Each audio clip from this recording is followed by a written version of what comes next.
Hello everyone, बहुत बहुत स्वागत है आप सभी का हमारे YouTube channel government job factory पर। जैसा कि आप जानते हैं आरआरबी के थ्रू बहुत सारे एग्ज़ाम्स अभी होने वाले हैं, जैसे कि एएलपी, आरपीएफ और टेक्नीशियन और जे। ये सारे एग्ज़ाम्स के डेट भी आ चुके हैं, मतलब ये नवंबर और दिसंबर के मंथ में ये सारे एग्ज़ाम्स होने वाले हैं। साथ ही एनटीपीसी जो लगभग 3 या 4 महीने के बाद इसके भी एग्ज़ाम्स शुरू हो जाएगी।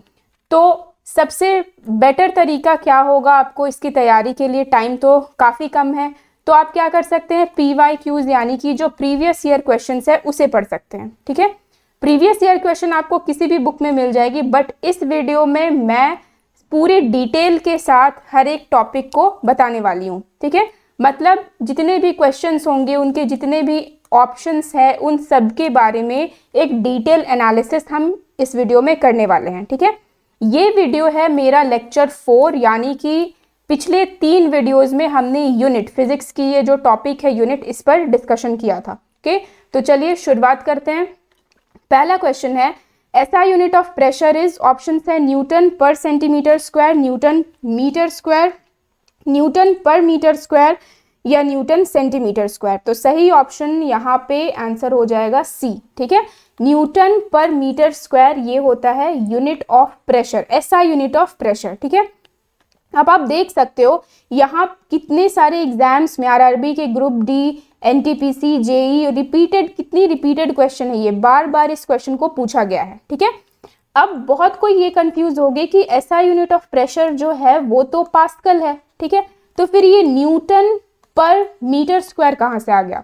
तो ये आता है इसके फॉर्मूले से। ठीक है, प्रेशर का फॉर्मूला क्या होता है? Pressure is equals to force by area. ठीक है, फोर्स की SI यूनिट क्या होती है? फोर्स की SI यूनिट होती है न्यूटन, डिवाइडेड बाई एरिया की SI यूनिट हो जाएगी मीटर स्क्वायर। तो यहां से आ गया प्रेशर का जो SI यूनिट है।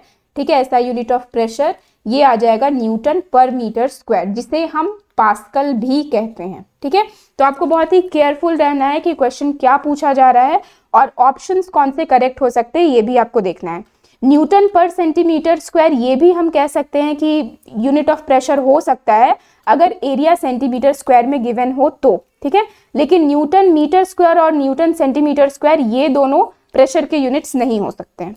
ठीक है, अब देखो यहाँ पे प्रेशर को डिफाइन क्या किया जा रहा है? फोर्स ऑफ 1 न्यूटन पर स्क्वायर मीटर, मतलब 1 पास्कल। ठीक है, 1 पास्कल को हम क्या लिख सकते हैं? 1 pascal is equals to 1 newton by 1 metre, यानी कि 1 न्यूटन का फोर्स अगर 1 मीटर स्क्वायर की एरिया में अप्लाई की जाए तो जो प्रेशर आएगा दैट विल बी 1 पास्कल। ठीक है, अब जैसा कि हमने यहाँ डिस्कशन किया, SI यूनिट पास्कल है या तो फिर न्यूटन पर मीटर स्क्वायर है, लेकिन प्रेशर के कुछ और भी यूनिट्स होते हैं। ठीक है, क्या क्या यूनिट्स है? एटमॉस्फेयर, टॉर या बार, ये सब भी प्रेशर के यूनिट्स होते हैं। तो आप देख सकते हो 1 एटमॉस्फेयर इज इक्वल्स टू कितना? 760 टॉर बताया गया है, या तो फिर 1 एटमॉस्फेयर को 1.01325 बार बताया गया है। ठीक है, नेक्स्ट क्वेश्चन है, the unit of approximate distance from the earth to the sun. ठीक है, अब अर्थ से सन तक की जो दूरी है, जो डिस्टेंस है, उसे कौन सी यूनिट में मेजर किया जाए, ये क्वेश्चन यहाँ पे पूछा जा रहा है। ठीक है, जैसे कि आपको पता है डिस्टेंस की जो SI यूनिट है, ठीक है, डिस्टेंस की SI यूनिट क्या है? मीटर है। अगर मैं थोड़े बिगर यूनिट्स में जाऊं तो ये किलोमीटर हो सकता है। ठीक है, लेकिन अर्थ से लेकर सन तक की बात की जा रही है, अर्थ और सन के बीच की दूरी कितनी है, मतलब कौन सी यूनिट में मेजर हो सकती है, ये पूछी जा रही है। ठीक है, तो यहाँ सही आंसर होगा ऑप्शन बी, एस्ट्रोनॉमिकल यूनिट। ये काफी बड़ा यूनिट है, मतलब लाइट ईयर से भी बड़ा यूनिट ये एस्ट्रोनॉमिकल यूनिट है। ओके, अब देखो यहाँ पे बाकी जो यूनिट्स है उसके बारे में बता दूं। लाइट ईयर जो है ये भी डिस्टेंस का ही यूनिट होता है। ठीक है, मतलब डिस्टेंस के SI यूनिट हम कह सकते हैं कि ये मीटर है, लेकिन बिगर यूनिट्स क्या क्या है? किलोमीटर, लाइट ईयर जो काफी बड़ा यूनिट है, और एस्ट्रोनॉमिकल यूनिट ये उससे भी बड़ा यूनिट है। ठीक है, केल्विन ये क्या है? ये SI यूनिट ऑफ टेम्परेचर है, और जूल ये क्या है? ये SI unit of work and energy, दोनों की SI यूनिट जूल होती है। ठीक है, ये देखो एनटीपीसी में 2016 में ये क्वेश्चन पूछा गया है। अब ये भी वैल्यू यहाँ पे बताई गई है कि 1 एस्ट्रोनॉमिकल यूनिट की वैल्यू क्या है? तो 1 astronomical unit is equals to 1.5 into 10⁻11 metres, ठीक है, मतलब इतनी वैल्यू होती है 1 एस्ट्रोनॉमिकल यूनिट की। इसे हम स्मॉल लेटर AU से भी डिनोट कर सकते हैं या कैपिटल लेटर्स AU से भी डिनोट कर सकते हैं। नेक्स्ट क्वेश्चन है SI यूनिट ऑफ फोर्सेस, ठीक है। अब सिंपल, बहुत ही सिंपल क्वेश्चन है ये कि SI यूनिट ऑफ फोर्स क्या है, ठीक है। सिंपल है लेकिन फिर भी आपको पता होना चाहिए एग्जैक्ट। तो ऑप्शन यहाँ पे बी करेक्ट आंसर हो जाएगा, Newton is the SI unit of force. अब ये न्यूटन नाम कहाँ से आया, तो सर आइजैक न्यूटन, ठीक है। सर आइजैक न्यूटन जो थे, जो साइंटिस्ट थे, साथ ही वो फिजिस्ट भी थे, इन्होंने फोर्स से रिलेटेड 3 लॉज दिया था, देखिए 3 लॉज दिया था फोर्स से related, first law, second law, third law, ठीक है। साथ ही इन्होंने ग्रेविटेशनल फोर्स के बारे में भी बताया था, तो इसलिए इन्हें ही, इनके नाम को ही फोर्स का SI यूनिट भी तय किया गया, यानी कि न्यूटन ही SI यूनिट होगा फोर्स का, ठीक है। केल्विन, पास्कल और वोल्ट ये किन के यूनिट है, तो केल्विन है टेम्परेचर का यूनिट, पास्कल है प्रेशर का SI यूनिट और वोल्ट है पोटेंशियल डिफरेंस का SI यूनिट, ठीक है।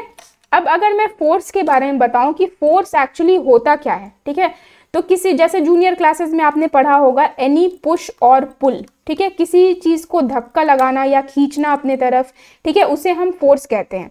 लेकिन और अच्छे से इसकी डेफिनेशन क्या हो सकती है, एनी पुश और pull that creates an effect, जिसके वजह से कोई इफेक्ट हो रही है। जैसे अगर मान लो कोई बॉडी रेस्ट में है तो वो उस फोर्स के वजह से मोशन में आ सकता है, या तो कोई बॉडी मोशन में है तो वो उसके वजह से रेस्ट में आ सकता है, या तो स्पीड चेंज हो सकती है, ठीक है। मान लो एक फुटबॉल है, वो धीरे धीरे रोल करता हुआ आ रहा है और अगर हम उसे अपने पैर से किक कर दें, ठीक है, किक कर दे, तो ये क्या होगा, ये स्पीड में आगे बढ़ जाएगा, यानी कि इसकी स्पीड भी हम फोर्स के हेल्प से कम या ज़्यादा कर सकते हैं, ठीक है। सिमिलरली फोर्स के हेल्प से हम क्या कर सकते हैं, डायरेक्शन भी चेंज कर सकते हैं। जैसे मान लो एक क्रिकेट मैच चल रही हो, ठीक है, और जो बॉलर है उसने क्या किया, बॉलिंग किया और बॉल बैट पर हिट की, ठीक है, तो अगर बॉल की डायरेक्शन में देखूं तो ये इस तरफ आ रहा है, लेकिन after hitting of the bat, मतलब बैट जैसे बैट्समैन ने जैसे इस बॉल को हिट किया तो ये किसी भी डायरेक्शन में जा सकता है, इधर उधर कहीं पे भी जा सकता है, ठीक है। तो इस फोर्स के वजह से बॉल की जो डायरेक्शन है वो चेंज हो जा रही है, ठीक है। तो फिर से मैं एक बार रिपीट कर दूं, फोर्स को पुश और पुल कहते हैं, जिसके वजह से बहुत सारे इफेक्ट्स हो सकते हैं, ठीक है, शेप साइज भी चेंज हो सकते हैं इनफैक्ट। अब यहाँ पे अगर क्वांटिटेटिव के बारे में बात किया जाए, फोर्स की क्वांटिटेटिव वैल्यू क्या होती है, तो force is the product of mass and acceleration, ठीक है। मास, किसी भी बॉडी का मास और उसके एक्सीलरेशन को अगर मल्टीप्लाई करोगे, ठीक है, प्रोडक्ट फाइंड करोगे तो हमें फोर्स मिल जाएगा, ठीक है। SI यूनिट ऑफ फोर्स के बारे में यहाँ जैसा कहा गया है कि it is equals to newton, ठीक है। अब न्यूटन की वैल्यू और क्या हो सकती है, मास की SI यूनिट क्या है, मास का SI यूनिट है kg, एक्सीलरेशन का है मीटर पर सेकेंड स्क्वायर। तो जब मैं इन्हें कंबाइन कर दूं तो ये क्या आ जाएगा, kg metre per second square, ठीक है। तो ये भी SI यूनिट ऑफ फोर्स है, ठीक है। CGS यूनिट के बारे में बात करूं तो CGS यानी कि स्मॉलर यूनिट ऑफ फोर्स जो है वो है डाइन, DYNE डाइन, ठीक है। इन दोनों के बीच की रिलेशन क्या होगी, काफी इंपॉर्टेंट है ये, ठीक है। 1 newton is equals to 10⁵ dyne, ये भी वैल्यू आपको याद रखनी है, ठीक है।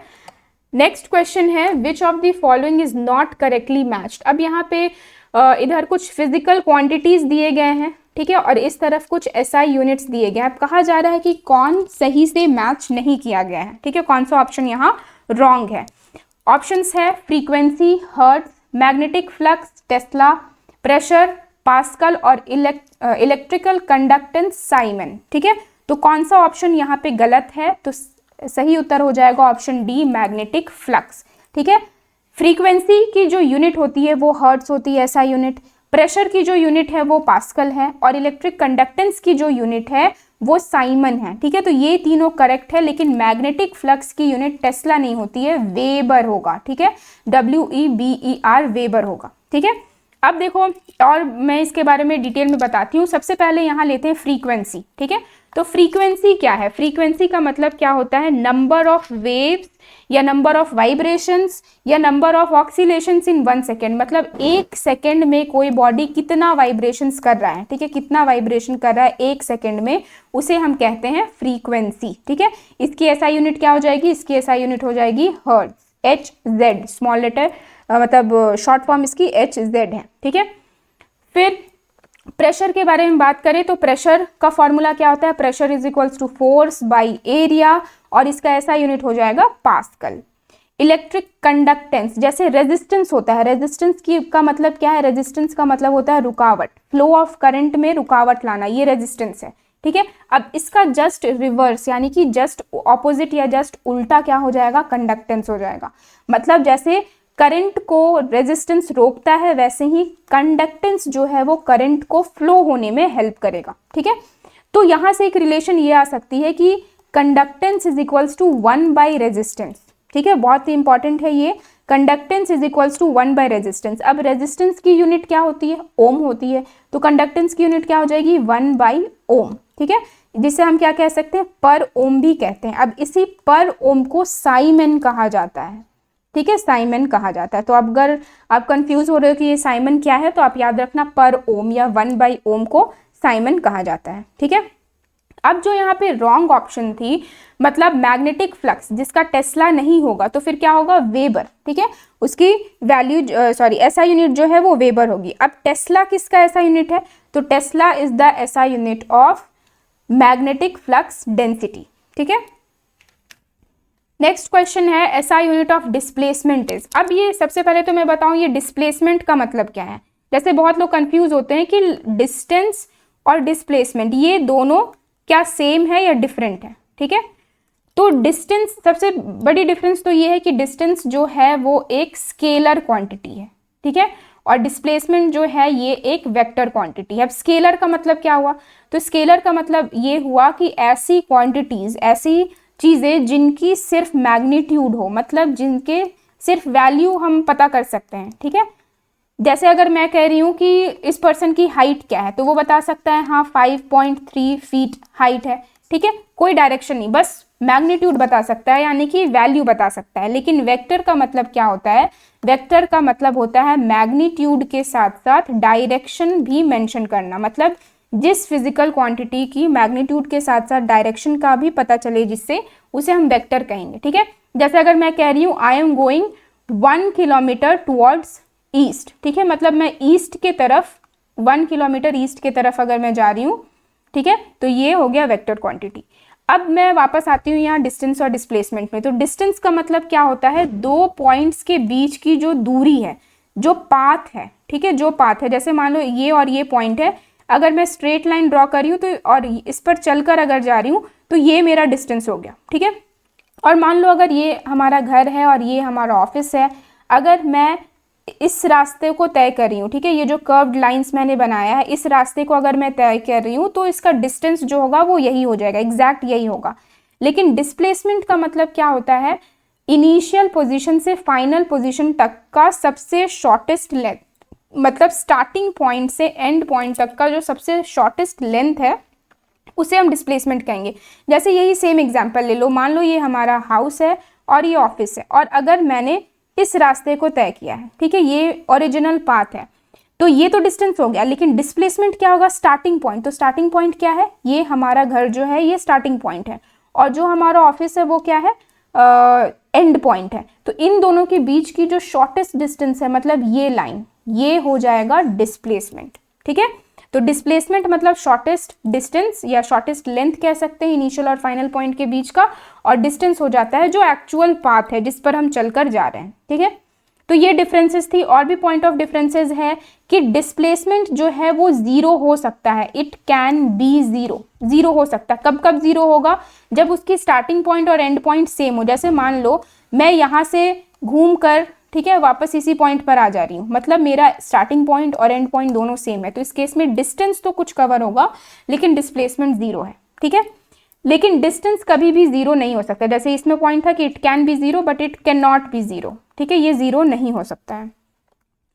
अब डिस्टेंस को हम s से डिनोट करते हैं और डिस्प्लेसमेंट को s के साथ, क्योंकि ये वेक्टर क्वांटिटी है तो इस एरो के साथ भी रिप्रेजेंट करते हैं, ठीक है। तो ये डिफरेंसेस मैंने बताया।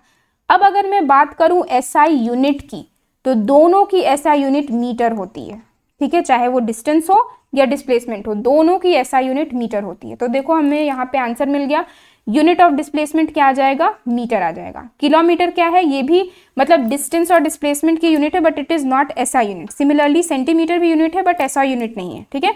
मीटर पर सेकेंड किसका यूनिट होता है, मीटर पर सेकेंड स्पीड का होता है, ठीक है, या तो वेलोसिटी का भी हो सकता है, ठीक है। अब देखो ये क्वेश्चन ग्रुप डी 2018 में पूछी गई है। ओके, नेक्स्ट क्वेश्चन है the SI unit of G is same as. अब सबसे पहले तो यहाँ पे ये जी क्या है, ठीक है, ये जी ग्राम नहीं है, ठीक है, ये जी एक फिजिकल क्वांटिटी है जिसे हम क्या कहते हैं, एक्सीलरेशन ड्यू टू ग्रेविटी, ठीक है। अब इसका मतलब क्या है वो पहले मैं बता दूं। एक्सीलरेशन का मतलब क्या होता है, चेंज इन वेलोसिटी। मतलब ये है जैसे मान लो एक कार है, ठीक है, एक कार है, ये सर्टेन स्पीड के साथ मूव कर रहा है, ठीक है, मान लो ये 40 किलोमीटर पर आवर के स्पीड में मूव कर रहा है। फिर आगे जाकर इसकी स्पीड थोड़ी इंक्रीज हो गई, 60 किलोमीटर पर आवर हो गई, आगे जाकर मान लो और भी इंक्रीज हो जा रही है, 80 किलोमीटर पर आवर की स्पीड से ये मूव कर रहा है। तो बार बार इसकी स्पीड जो है वो चेंज हो रही है, या मैं कह सकती हूँ कि वेलोसिटी चेंज हो रही है, ठीक है, with respect to time, time के साथ साथ इसकी वेलोसिटी भी चेंज हो रही है। इसका मतलब ये कार क्या कर रहा है, एक्सिलरेट कर रहा है, या तो कह सकती हूँ मैं कि यहाँ एक एक्सिलरेशन हो रहा है, ठीक है। अब ये एक्सेलरेशन किसके वजह से हो, ऑब्वियसली कार या जो ड्राइवर है जो बार बार स्पीड इंक्रीज कर रहा है उसके वजह से हो रहा है। लेकिन अगर मान लो ऐसा ही कोई केस हो जहाँ पे एक्सेलरेशन ग्रेविटी के वजह से हो, तो उसे हम क्या कहेंगे, एक्सेलरेशन ड्यू टू ग्रेविटी कहेंगे। मतलब क्या है, जैसे मैं एग्जांपल बता दूं, मान लो ये हमारा अर्थ है, ठीक है, और ऊपर से कुछ गिर रहा हो, जैसे मान लो एक एप्पल गिर रहा हो, ठीक है, एक एप्पल नीचे गिर रहा है। अब जैसे जैसे ये नीचे आएगा, अर्थ की जो ग्रेविटेशनल फोर्स है, ग्रेविटेशनल पुल है या खिंचाव है, वो बढ़ती जाएगी। मतलब जितना वो यहाँ एक्सपीरियंस कर रहा है उससे ज़्यादा वो यहाँ एक्सपीरियंस करेगा, उससे ज़्यादा वो यहाँ एक्सपीरियंस करेगा। मतलब जैसे जैसे वो नीचे आ रहा है इसकी फोर्स की वैल्यू बढ़ती जा रही है, ठीक है। और बढ़ते बढ़ते फिर क्या होगा, मतलब ये एक्सेलरेट भी करेगा क्योंकि जल्दी नीचे गिरना चाहेगा ये, ठीक है। तो इसी एक्सेलरेशन को हम क्या कहेंगे, एक्सेलरेशन ड्यू टू ग्रेविटी, ठीक है। अब ये पूछा गया है कि what is the SI unit of G, मतलब किसके सेम हो सकता है ये, ठीक है। प्रेशर से ये नहीं हो सकता, वेलोसिटी से नहीं, मोमेंटम से नहीं, लेकिन एक्सेलरेशन से हो सकता है, क्योंकि मैंने अभी क्या बताया, चाहे वो कोई किसी भी बॉडी की एक्सेलरेशन हो या एक्सेलरेशन ड्यू टू ग्रेविटी हो, दोनों की वैल्यू सेम, मतलब दोनों का मीनिंग सेम है, ओके। अब एक्सेलरेशन ड्यू टू ग्रेविटी या एक्सेलरेशन की एसआई यूनिट क्या होती है, तो सबसे पहले मैं फॉर्मूला बता दूं। तो एक्सेलरेशन का फॉर्मूला होता है v minus u by t, मतलब final velocity minus initial velocity by time. तो सिंपल लैंग्वेज में हम इसे क्या कह सकते हैं, वेलोसिटी बाई टाइम। वेलोसिटी का एसआई यूनिट क्या है, मीटर पर सेकेंड है, और टाइम का क्या है, सेकेंड है। तो मीटर पर सेकेंड अगर मैं इसे देखूँ तो ये हो जाएगा मीटर पर सेकेंड स्क्वायर, ठीक है। तो याद रखना आप, एक्सेलरेशन हो या एक्सेलरेशन ड्यू टू ग्रेविटी हो, दोनों की यूनिट होगी metre per second square. Next है which of the following has same unit. अब यहाँ पे दो फिजिकल क्वांटिटीज दी गई है। अब कौन कौन से फिजिकल क्वांटिटीज के यूनिट सेम होंगे, ठीक है, वर्क और energy, force and pressure, force and momentum, या फोर्स एंड वर्क। अब देखो ये 2 बार ये सेम क्वेश्चन पूछी गई है, ठीक है, ग्रुप डी की 2018 एग्जाम्स में पूछी गई है, ठीक है। तो काफी इंपॉर्टेंट क्वेश्चन है ये। तो यहाँ पे सही आंसर होगा option A, work and energy, इन दोनों का सेम एसआई यूनिट होगा, दैट इज जूल, ठीक है। अब क्यों ये सेम होगा, क्योंकि वर्क और एनर्जी जो है एक दूसरे से रिलेटेड टर्म्स होते हैं। मतलब किसी बॉडी में कितना एनर्जी है उसी हिसाब से वो वर्क कर सकता है। अगर किसी के बॉडी में वर्क एनर्जी ज़्यादा है तो वो वर्क भी ज़्यादा करेगा, अगर किसी की बॉडी में एनर्जी कम है तो वो वर्क भी कम करेगा, ठीक है। इसलिए इन दोनों को रिलेटेड टर्म्स कहते हैं या सेम टाइप ऑफ क्वांटिटीज कहते हैं, और दोनों की यूनिट क्या हो जाएगी, जूल, ठीक है। अब दोनों की एसआई यूनिट के बारे में बात करूं तो ये तो जूल है, लेकिन दोनों की सीजीएस यूनिट के बारे में बात करूं, मतलब what will be the CGS unit of work और एनर्जी, तो ये होता है अर्ग, ERG अर्ग, ठीक है। इन दोनों के बीच की रिलेशन क्या है, काफी इंपॉर्टेंट है ये, 1 joule is equals to 10 to the power 7 erg, ये आपको याद रखना है, ठीक है। एनर्जी या वर्क डन का फॉर्मूला क्या होगा, तो वर्क का फॉर्मूला होता है फोर्स इंटू डिस्प्लेसमेंट, ठीक है। Work is equals to force into displacement, मतलब हम सब फोर्स अप्लाई कर रहे हैं किसी बॉडी में जिसके वजह से वो डिस्प्लेस करा। जैसे मान लो एक बॉक्स रखा हुआ है और उसे मैं अगर पुश कर रही हूँ, ठीक है, पुश कर रही हूँ यानी कि फोर्स अप्लाई कर रही हूँ, तो उस फोर्स के वजह से क्या होगा, वो शिफ्ट होकर आगे चला जाएगा, यानी कि वो डिस्प्लेस करेगा। तो इसका मतलब मैंने वर्क किया, ठीक है। फोर्स का ऐसा यूनिट क्या है, न्यूटन है। डिस्प्लेसमेंट का क्या है, मीटर है। तो न्यूटन मीटर, इसे भी हम जूल कह सकते हैं। तो 1 joule is equals to 1 newton metre, ठीक है। नेक्स्ट है newton metre square per kg square is the SI unit, ठीक है। कुछ ऐसा लिखा हुआ है ये, newton metre square per kg square, ठीक है। ये ऐसे भी हम इसे लिख सकते हैं। ये किसकी यूनिट है, ये पूछी जा रही है यहाँ पे। तो ऑप्शंस है प्रेशर, मोमेंटम, एक्सेलरेशन या यूनिवर्सल कांस्टेंट ऑफ ग्रेविटेशन, जिसे हम ग्रेविटेशनल कांस्टेंट भी कहते हैं, ठीक है, यूनिवर्सल ग्रेविटेशनल कांस्टेंट भी कहते हैं। तो सही उत्तर है यहाँ ऑप्शन डी, ठीक है। प्रेशर की बात की जाए तो प्रेशर की एसआई यूनिट होती है पास्कल। मोमेंटम की एसआई यूनिट हो जाएगी फोर्स इंटू वेलोसिटी, यानी कि Newton into metre per second, ठीक है। एक्सेलरेशन का हो जाएगा मीटर पर सेकेंड स्क्वायर, और यूनिवर्सल कांस्टेंट ऑफ ग्रेविटेशन का होता है newton metre square per kg square, ठीक है। अब ये क्या है, यूनिवर्सल कांस्टेंट ऑफ ग्रेविटेशन क्या है, जिसे हम कैपिटल जी से डिनोट करते हैं, ठीक है। अब देखो बहुत कंफ्यूजन यहाँ पे होती है कैपिटल जी और स्मॉल जी से रिलेटेड, ठीक है। कैपिटल जी जो है उसे हम क्या कहेंगे, यूनिवर्सल कांस्टेंट ऑफ ग्रेविटेशन या सिंपली यूनिवर्सल ग्रेविटेशनल कांस्टेंट, ठीक है। स्मॉल लेटर जी का मतलब क्या हो गया, एक्सीलरेशन ड्यू टू ग्रेविटी, जो अभी हमने जस्ट पहले के क्वेश्चंस में देखा है, ठीक है। ऐसा डिफरेंस मैं बता रही हूँ। ऐसा यूनिट ऑफ कैपिटल जी क्या हो जाएगा, Newton metre square per kg square. Small letter जी का ऐसा यूनिट क्या हो जाएगा, मीटर पर सेकेंड स्क्वायर, ठीक है। कैपिटल जी जो है ये कांस्टेंट है, पूरे यूनिवर्स में कहीं पे भी चले जाओ ये कांस्टेंट होगा, यानी कि फिक्स होगी इसकी वैल्यू। क्या है इसकी value, 6.67 into 10 to the power -11 newton metre square per kg square, ठीक है, ये है। और स्मॉल लेटर जी जो है ये वैरी करता है, मतलब अर्थ में देखा जाए उसकी वैल्यू कांस्टेंट है, बट अर्थ में भी पोल्स में, अर्थ के जो पोल है नॉर्थ पोल और साउथ पोल, यहाँ पे जी की वैल्यू कुछ और होगी, और अर्थ की जो इक्वेटर है इसमें भी जी की वैल्यू कुछ और होगी। मतलब सिंपली ये कहा जा सकता है कि पूरे यूनिवर्स में अलग अलग प्लैनेट्स या अलग अलग जैसे मून, सन, इन सब के लिए स्मॉल लेटर जी जो है एक्सेलरेशन ड्यू टू ग्रेविटी ये वैरी करता है, ठीक है, अलग अलग होता है। और इसकी वैल्यू अर्थ में इसकी वैल्यू क्या है, तो इसकी वैल्यू है 9.8 मीटर पर सेकेंड स्क्वायर, ठीक है। नेक्स्ट है weight has equal SI unit of, मतलब वेट का जो एसआई यूनिट है वो और कौन से क्वांटिटी की एसआई यूनिट से सेम है, ठीक है। देखो अब ये आरआरबी ग्रुप डी में 2018 में 2 बार ये सेम क्वेश्चन पूछा गया है, ठीक है। ऑप्शन है यहाँ इम्पल्स, फोर्स, एक्सेलरेशन या मास। तो वेट जो है वो एक्चुअली क्या है, देखो बोलचाल की भाषा में जैसे अगर मैं कहूँ किसी पर्सन को कि तुम्हारा वेट क्या है, ठीक है, तो सपोज 55 kg ऐसा कहा जाएगा। तो ऐसा नहीं है कि वेट का जो यूनिट है वो केजी हो गया, ठीक है, this is wrong. Actually weight क्या है, वेट होता है फोर्स, ठीक है, force with which earth is attracting any body towards its centre. मतलब अर्थ है, अर्थ का ये सेंटर है, ये किसी भी बॉडी को अपने तरफ कितने फोर्स के साथ खींच रहा है, कितने फोर्स के साथ ये खींच रहा है उस बॉडी को अपने सेंटर की तरफ, उसे हम कहते हैं वेट ऑफ द बॉडी, ठीक है। फिर से मैं रिपीट कर रही हूँ, कितने फोर्स के साथ इस बॉडी को अर्थ अपने सेंटर की तरफ खींच रहा है उसे हम वेट कहते हैं, ठीक है। तो क्योंकि अभी मैंने कहा वेट फोर्स है, यानी कि ऐसा यूनिट ऑफ फोर्स और वेट इन दोनों का सेम होगा, क्या होगा, न्यूटन होगा, ओके। अब देखो यहाँ पे वेट के बारे में यही बताया गया, it is the force due to which, मतलब ड्यू टू ग्रेविटी, ग्रेविटी की वजह से जो फोर्स हो रही है उसे हम वेट कह सकते हैं, ठीक है। इसकी जो सीजीएस यूनिट है ये क्या हो जाएगा, जो सीजीएस यूनिट ऑफ फोर्स है यानी कि डाइन, ठीक है, डाइन हो जाएगा इसका CGS unit. Next question number 10, which of the following pairs does not have the same SI unit. अब कौन कौन से यहाँ पे जो फिजिकल क्वांटिटीज दी है उनकी एसआई यूनिट सेम नहीं होती है, ठीक है। स्पीड एंड वेलोसिटी, इन दोनों की एसआई यूनिट होती है metre per second square, sorry metre per second, ठीक है। स्पीड एक स्केलर क्वांटिटी है, वेलोसिटी एक वेक्टर क्वांटिटी है।